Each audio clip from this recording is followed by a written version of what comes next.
Takut dibantai tentara sendiri, 700.000 warga Ukraina kabur ke Rusia.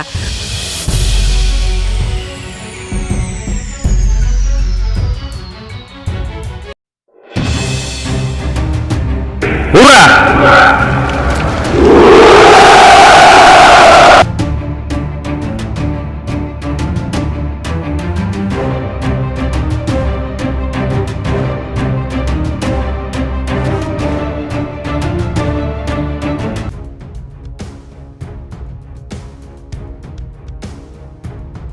Setelah membantah tuduhan Ukraina yang menyebut Rusia melakukan kejahatan perang, Kolonel Jenderal Mikhail Mizintsev juga merilis data warga sipil yang telah dievakuasi oleh pasukannya. FIFA Militer melaporkan dalam berita sebelumnya, Mizintsev yang merupakan Kepala Pusat Manajemen Pertahanan Nasional Rusia menegaskan bahwa Ukraina telah menyebar banyak berita palsu. Pernyataan Mizintsev menunjukkan bahwa Rusia geram terus-menerus dituding melakukan pembunuhan terhadap warga sipil. Jenderal Bintang 3 militer Rusia itu menyebut bahwa Ukraina yang didukung oleh sejumlah negara barat dengan sengaja membunuh rakyatnya sendiri dan menjadikan Rusia sebagai kambing hitam. Para pejabat Kiev dengan dukungan dari beberapa negara barat terus merencanakan tindakan biadab dan kejam dengan pembunuhan massal warga sipil Republik Rakyat Luhansk. Kemudian menuduh angkatan bersenjata Rusia dan pasukan LPR, ujar Mizintsev. Selain memberikan bantahan terhadap tuduhan Ukraina, Mizintsev juga membongkar data jumlah warga sipil Ukraina yang justru memilih kabur ke Rusia. Dilansir FIFA Militer dari TASS pada Minggu 10 April, Mizintsev mendapat laporan bahwa ada lebih dari 18.000 warga sipil yang dievakuasi pasukan Rusia ke wilayahnya. Di antara para pengungsi Ukraina, sebanyak 2.910 orang adalah anak-anak. Sejak perang Rusia-Ukraina pecah pada 24 Februari 2022 lalu, Mizintsev mencatat ada lebih dari 700.000 orang warga sipil Ukraina yang dievakuasi ke Rusia. Di dalamnya termasuk 138.000 lebih anak-anak. Meskipun terdapat kesulitan dan hambatan yang diciptakan oleh pihak Kiev, Ukraina pada siang hari sebanyak 18.668 orang termasuk 2.910 anak-anak dievakuasi dari zona berbahaya di berbagai zona berbahaya di wilayah Ukraina, kata Mizintsev melanjutkan. Warga sipil dievakuasi dari Republik Rakyat Luhansk dan Donetsk ke Rusia tanpa partisipasi otoritas Ukraina. Sejak awal operasi militer khusus, total 723.102 orang termasuk 138.063 anak-anak telah dievakuasi.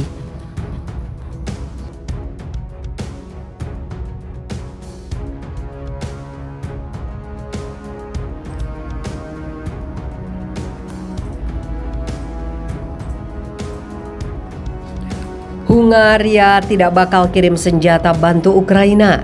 Juru bicara Perdana Menteri Hungaria menyebut pihaknya tidak akan mendukung Ukraina dengan memberikan bantuan pengiriman senjata dalam melawan Rusia.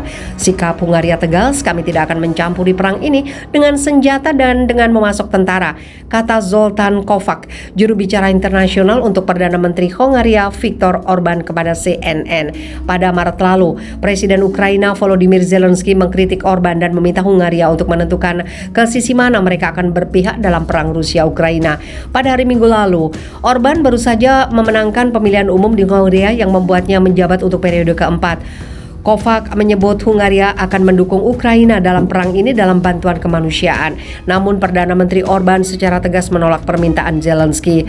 Sebagai negara berdaulat, jangan mengirim pesan kepada kami. Kami tahu apa yang harus dilakukan. Kami melakukan segala yang kami miliki, tapi itu tidak akan terjadi dengan apa yang Anda coba katakan kepada kami. Saya percaya Tuan Zelensky mewakili kepentingan nasional Ukraina. Kami melihat gambar-gambar yang mengganggu dan tragedi yang terjadi di Ukraina, ujar Orbán. Kami akan mengurus semua orang yang datang dari Ukraina dan upaya terbaik adalah membawa pihak yang bertikai ini ke meja perundingan.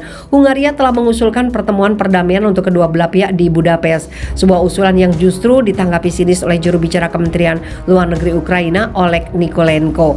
Ukraina menganggap Hungaria memihak Rusia. Pasalnya, Hungaria memberikan sinyal bersedia membayar gas Rusia dalam rubel. Sebelumnya, Presiden Rusia Vladimir Putin menandatangani dekret yang menuntut agar negara yang tidak bersahabat membayar gas dalam mata uang tersebut. Menurut Presiden Komisi UE Ursula von der Leyen, apa yang dilakukan Hungaria akan menjadi pelanggaran sanksi Uni Eropa. Meski demikian, Kovac mengatakan tidak mungkin berhenti membeli energi Rusia. Tidak ada alternatif fisik lain gas dan minyak Rusia. Ini adalah fakta yang sangat sederhana sebenarnya bagi kita. Mencari energi, membayar energi, apapun yang diperlukan akan terjadi.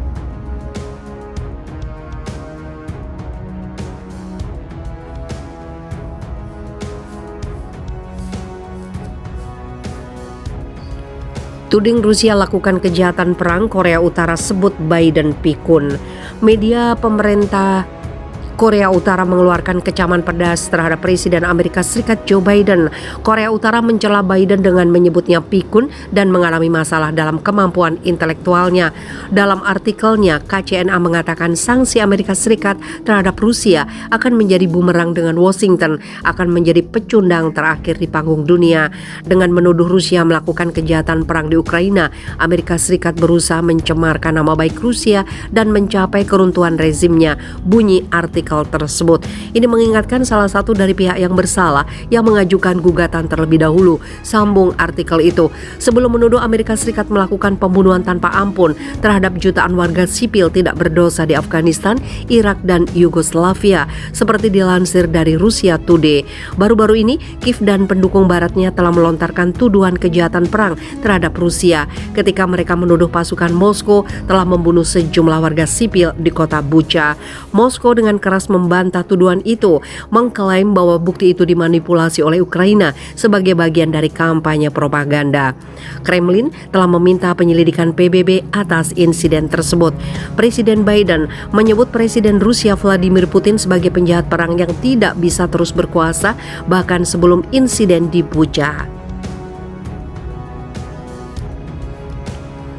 Menyebut kepala negara berdaulat sebagai penjahat perang dan diktator pembunuh tanpa alasan yang dapat dibenarkan dan dikonfirmasi adalah penghinaan terhadap negara lain dan jelas pelanggaran kedaulatan.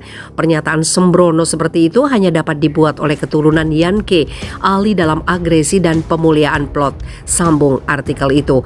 Mungkin masalah itu karena dia membaca naskah yang sudah disiapkan para pembantunya sebelumnya. Jika tidak, kesimpulannya bisa jadi ada masalah dalam kemampuan intelektualnya dan bahwa ucapannya yang sembrono itu hanya menunjukkan kecerobohan seorang lelaki tua dalam kepikunannya.